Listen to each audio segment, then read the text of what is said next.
ஒரு காட்டில் வாழ்ந்த ஒரு அழகான மயிலுக்கு அதன் அழகிய தோகையின் மீது அளவு கடந்த பெருமை கொண்டு கர்வத்தோடு அந்த காற்றை சுற்றி வந்தது. ஆனால் அதே காட்டில் ஒரு அணில் சுறுசுறுப்புடனும் ஓடியாடி மகிழ்ந்து தனக்கும் மற்றவருக்குமான உணவை தேடி உழைக்க செய்தது.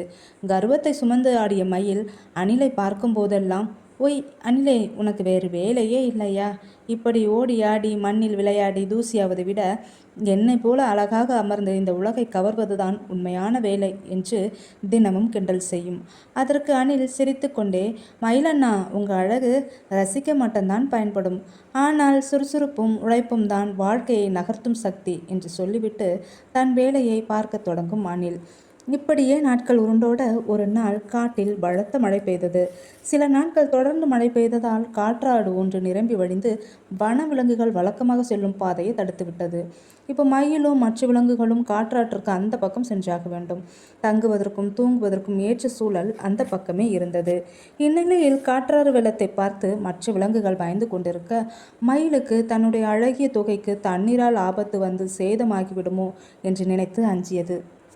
ஐயோ, என் தோகை ஈரமாகி அதன் அழகு போய்விட்டால் என்ன செய்வது என்று வருத்தத்துடன் கரையை பார்த்தபடி நின்றது.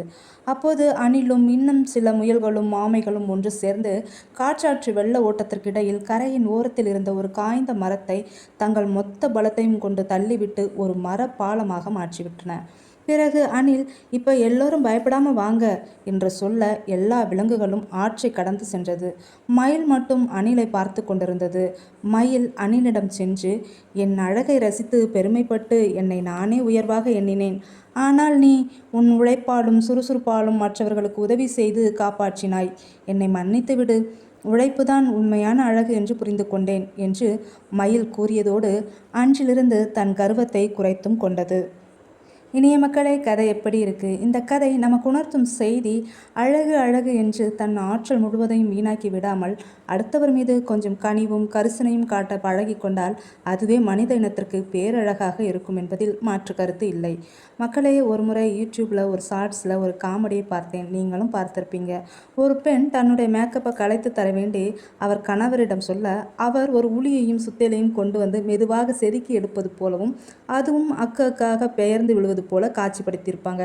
அதை பார்க்க பார்க்க சிரிப்புதான், ஆனாலும் கொஞ்சம் சிந்திக்கவும் வேண்டியுள்ளது. இன்னும் சில பேரை பார்த்துருக்கிறேன், மேக்கப்பு போட்டால் குனிய கூட மாட்டாங்க. தன் பெற்ற குழந்தைகளை கூட இடுப்பில் வைக்க யோசிப்பாங்க. அழகு அழகாக இருக்கும் வரைதான் அழகு, அழகு அத்துமீறினால் ஆபத்து தான் என்று சொல்லி இன்றைய காணொளியை நிறைவு செய்கிறேன்.